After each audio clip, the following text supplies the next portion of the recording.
नवीन तामिळनाडूची कहाणी कार्यक्षेत्रातील महिलांबद्दल आहे. खरं तर देशातून होणाऱ्या इलेक्ट्रॉनिक्सच्या निर्यातीमध्ये तामिळनाडूचा 40% अधिक वाटा आहे आणि टाटा इलेक्ट्रॉनिक्स, फॉक्सकॉन किंवा पेगाट्रॉन सारख्या युनिट्समध्ये 70 ते 80% कर्मचारी महिला आहेत. कोइंबतूर मधील या युनिटमध्येही मोठ्या संख्येने महिला काम करत आहेत आणि त्या स्वतंत्रपणे विचार करत आहेत आणि पुरुष लोकसंख्येपासून स्वतंत्रपणे मतदान करणार आहेत. सहसा महिला कुटुंबातले पुरुष सांगतात त्याप्रमाणे मत देतात की त्या स्वतःच विचार करून मत देतात? कसं आहे? तसं नाहीये. आताच्या सगळ्या महिला स्वतःच्या विचारांनीच मत देतात. आता घरात सांगितलं म्हणून त्या सरकारलाच आपण मत देतो असं आता राहिलं नाही. आता सगळेच जण स्वतःच्या विचारांनीच मत देत आहेत. तुम्ही वोट देताना काय विचार करून देता? पार्टीचा विचार करता का? फॅमिलीमध्ये डिस्कस करता का? फ्रेंड सोबत डिस्कस करता का? की मीडियामध्ये बघता का? तसं नाहीये. माझे वडील तेव्हापासून एकाच बाजूला आहेत आणि त्यांनी मलाही तसंच सोबत आणले. त्यातल्या त्यात आम्ही खूप मोठा एक घोळ घालत होतो. देत आहेत महिलांना, सगळ्यांना देत आहेत. 1000 रुपये पैसे मदत म्हणून देत आहेत. उन्नतीसाठी देत आहेत. मुलांना शिकायला पाठवून देत आहेत. मोफत देऊन आता सगळे कर वाढवून हे करत आहेत ना.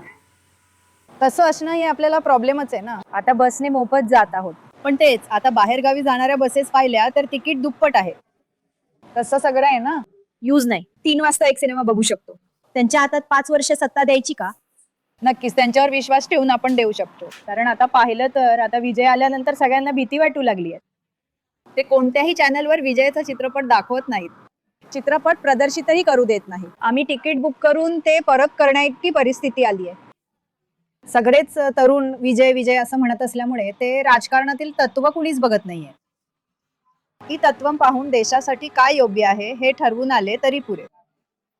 कोणीही चांगलं काम केलं तरी पुरे. विजयनीच यायला हवं असं काही नाही. इतके कोटी रुपये सोडून त्यांना इथं राजकारणात येऊन पैसे कमवण्याची काहीच गरज नाही. ते तिथंच राहून तितका पगार घेत राहू शकले असते.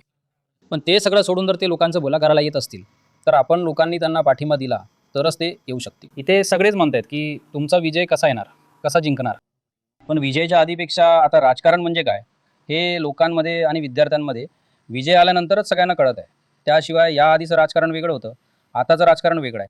नक्कीच या निवडणुकीत विजय येऊन एक बहुमताने